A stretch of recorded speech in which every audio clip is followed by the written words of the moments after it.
জয় গুরু বন্দে পুরুষোত্তমম পরম পিতা রাতুল শ্রীচরণে আমার শতকোটি প্রণাম। প্রণাম জানাই জগজ্জননী শ্রী বড়মা শ্রীচরণে, প্রণাম জানাই পরম পূজ্য পাদ শ্রী বরদা শ্রীচরণে, প্রণাম জানাই পরম পূজ্য পাদ শ্রী আচার্য দেবী শ্রীচরণে। আপনাদের সবাইকে আমার আন্তরিক আনন্দিত জয় গুরু। আমার চ্যানেলে যারা নতুন আছেন বা নতুন দেখছেন এবং প্রত্যেককে জানাই স্বাগতম এবং আনন্দিত জয়গুরু। সবার মঙ্গল প্রার্থনা করি আমার পিতার রাতুল শ্রীচরণে। আশা করি সবাই ভালো আছেন, সবাই ভালো থাকুন, এই প্রার্থনা রোজকার মতো আজকেও আমি আমার প্রভুর শ্রীচরণে নিবেদন করছি। ঠাকুরের প্রতি আমাদের টান, বৃত্তি ভেদে ইষ্টে টান, কর্মে ফুটলে পরিত্রাণ। ঠাকুর আরেক জায়গায় বললেন, ভালোবাসার টান কর্মে আনে সবলতা, জীবনে উত্থান। আমরা সবাই খুব মর্মাহত যে কাশ্মীরের ঘটনাটা নিয়ে। কাশ্মীরে খুব মর্মাহত ঘটনা ঘটেছে। কত পরিবারের সন্তানদের তার মায়েরা পরিবারের প্রত্যেককে হারিয়েছে তাদের সন্তানদের, কত প্রিয়জনকে। তাদের আত্মার শান্তির প্রার্থনা রাখি দয়ালের শ্রীচরণে এবং তাদের পরিবারের সকলের মঙ্গল প্রার্থনা করি। সবাই যেন ভালো থাকেন, সবাই যেন সুস্থভাবে বেঁচে থাকেন, এই প্রার্থনা। যেদিন কাশ্মীরের এই ঘটনাটা ঘটেছিল সেদিন আমাদের এক সৎসঙ্গী পরিবারও ছিল সেখানে, কিন্তু তারা বেঁচে গেলেন, রক্ষা পেলেন। এখন কি কারণে তারা বেঁচে গেলেন, কি কারণে তারা রক্ষা পেলেন, সেটা আচার্যদেব স্বয়ং বলেছেন। আচার্যদেব বললেন, তার আগে আমি একটু বলে রাখি, যে কারণে আচার্যদেব বলেছেন যে তারা রক্ষা পেয়েছে, সেই একই কারণও কিন্তু আমার স্বামীর জীবনেও ঘটনা ঘটেছে, যে তার জন্য তিনিও মৃত্যুর হাত থেকে বেঁচে ফিরেছেন। সেটাও আমি আজকে বলবো যে সত্যি এটা হয়ে থাকে। তাই কোনো শুভ কাজ করার জন্য, কোনো কোথাও ঘুরতে যাওয়াই হোক, কোনো শুভ কাজই হোক, যে কোনো কিছুই করার আগে আমাদের ঠাকুর বাড়িতে নিবেদন করা প্রয়োজন, ঠাকুরেরকে প্রণাম করা প্রয়োজন। যদি কেউ দূরবর্তীতে আমরা যেতে না পারি, তবু যেন ঠাকুরকে প্রণাম করে, আচার্যদেবকে প্রণাম করে, আচার্যদেবের কাছে সেটা যেন নিবেদন করে সেই কাজটা আমরা করি। সেটা ঘুরতে যাওয়াই হোক, যে কোনো কাজের ক্ষেত্রে, যে কোনো কিছু করার ক্ষেত্রেই আমাদের এটা করা উচিত। আচার্যদেবের কথায় কিন্তু এটা স্পষ্ট হলো। আসুন শুনে নিই। এক সৎসঙ্গী পরিবার সে সময় কাশ্মীরে ছিলেন। তাদেরও সেদিন সেই জায়গায় যাওয়ার কথা, কিন্তু তাদের কি জানি মনে হলো, সব প্রস্তুতি থাকা সত্ত্বেও তাদের একটা মনে হলো যে আজকে দিনটা বাদ দিই, আজকে একটু রেস্ট নিয়ে কাল ওখানে যাব।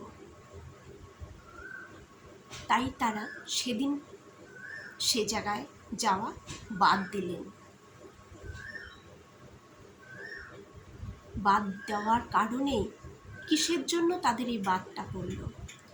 আচার্যদেব বললেন, তারা কাশ্মীর যাওয়ার আগে তারা দেওঘর এসেছিলেন, ঠাকুরকে প্রণাম করেছিলেন, আচার্যদেবকে প্রণাম করে আচার্যদেবের কাছে নিবেদন করেছিলেন কাশ্মীর যাওয়ার।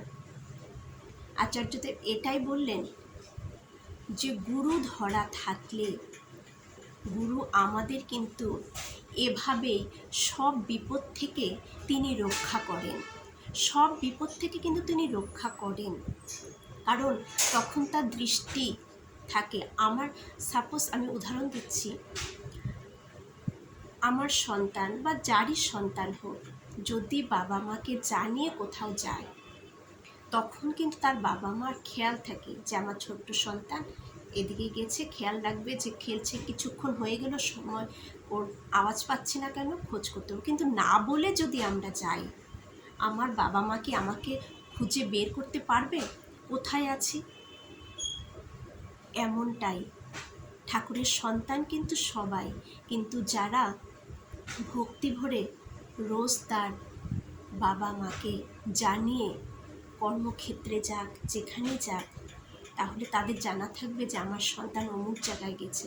একটা প্রবলেম হলেও ঠিক সেই জায়গায় কিন্তু পৌঁছে যেতে পারবে।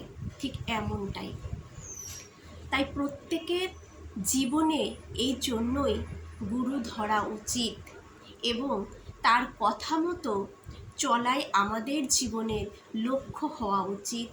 আচার্যদেব বললেন, আচার্যদেব কি বললেন, যে প্রত্যেকের জীবনে এই জন্যই গুরু ধরা উচিত এবং তার কথা মতোই চলা আমাদের জীবনে লক্ষ্য হওয়া উচিত।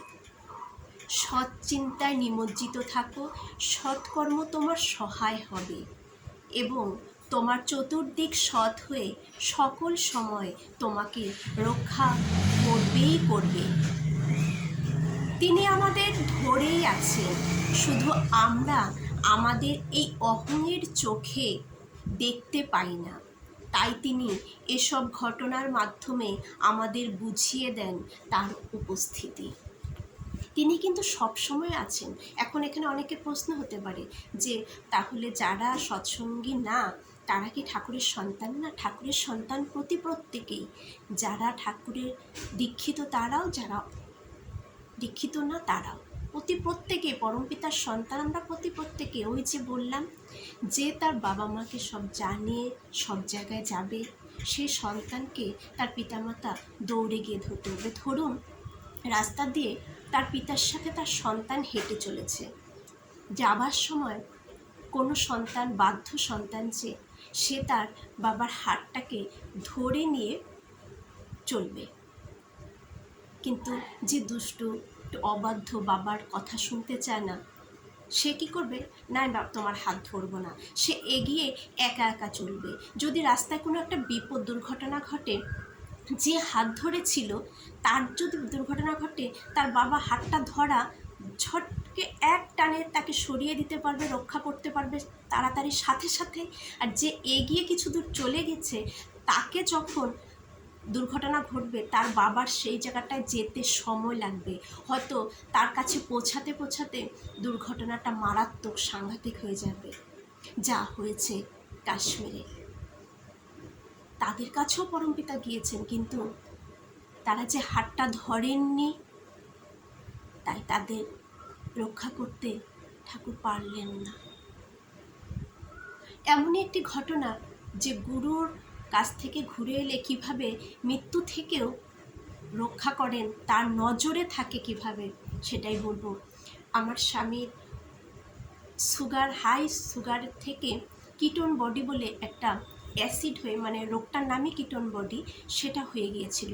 সারা অ্যাসিডটা সারা দেহে এবং মাথাতে চলে যাওয়াতে সে প্রায় কোমাতে চলে গিয়েছিলেন। 19 দিন হাসপাতালে কলকাতা চিকিৎসা করে কিছুটা সুস্থ করে বাড়ি ফিরে নিয়ে আসি। তার আগে একটা ছুটি পেয়েছিল, সে কলকাতায় থাকতো, একটা ছুটি পেয়েছিল, সে ছুটিতে সে বাড়িতে আসতে চেয়েছে। স্বাভাবিক, সবাই ছুটি পেলে বাড়িতেই আসতে চায়, কারণ বাড়িতে পরিবারের সবার সাথে দেখা করা খুব ইচ্ছে থাকে, তো সে আসতে চায়। আবার এটাও বলে যে ভাবছি বাড়ি যাব নাকি একটু দেওঘর গিয়ে ঘুরে আসবো। তখন আমি এখান থেকে বললাম যে একটা কাজ করো, বাড়িতে তো আসবেই, বরঞ্চ একটু দেওঘর ঠাকুর বাড়ির থেকে একটু ঘুরে আসো, একটু আচার্যদেবের দর্শন প্রণাম করে আসো, তারপরে পরের ছুটিতে বাড়িতে এসো। তিনি দেওঘর গেলেন। যাবার পর ঠাকুর প্রণাম করে সকালে প্রার্থনা হলো। একদিনই ছুটি ছিল, একদিন নাকি 2 দিন। তারপর যখন প্রার্থনার পর উঠে দাঁড়ায়, আচার্যদেব যখন যায়, আচার্যদেব তার দিকে নাকি একভাবে তাকিয়েছিলেন আমার স্বামীর দিকে। আর এমন বলে তাকানো, যে তাকানোটা দেখে আমার স্বামী ভেতরে একটা ভয় সৃষ্টি হয় যে এভাবে কেন আচার্যদেব আমাকে দেখছেন। আমার স্বামী সাথে সাথে নাকি ভয়ে চোখটাকে বন্ধ করে দিয়েছিলেন। আর আচার্যদেব মনে হচ্ছিল রাগেই নাকি, মানে ও আমাকে পরে জানালো যে চোখ দুটো এরকম বড় বড় করে বড় বড় করে ওর দিকে বলে একভাবে কিছুক্ষণ এক দৃষ্টিতে এইভাবে তাকিয়েছিল। তখন তো বুঝতে পারেননি, ভাবছি কি জানি আমি কিছু ভুল করেছি কিনা। তার 15-20 দিন পরেরই এই ঘটনা। বাড়ি আসতে, পরে ছুটিতে বাড়ি ফিরতে সেই রাস্তাতেই সে অসুস্থ হয়ে পড়ে, হাসপাতালে ভর্তি হয়। সে গুরুর সান্নিধ্যে গিয়েছিলেন বলেই আচার্যদেবের দর্শন হয়েছিল। আচার্যদেব সে মৃত্যুকে শুষে কেড়ে নিয়েছিলেন, তাই তো তিনি রক্ষা পেলেন। তাই তো যখন হাসপাতালে কলকাতা ন্যাশনাল মেডিকেল কলেজে ভর্তি করলাম, ঠাকুরের দয়াতেই এমন একটি ডাক্তার পেলাম যার তুলনা নেই। এত ভালো, এত ভালো।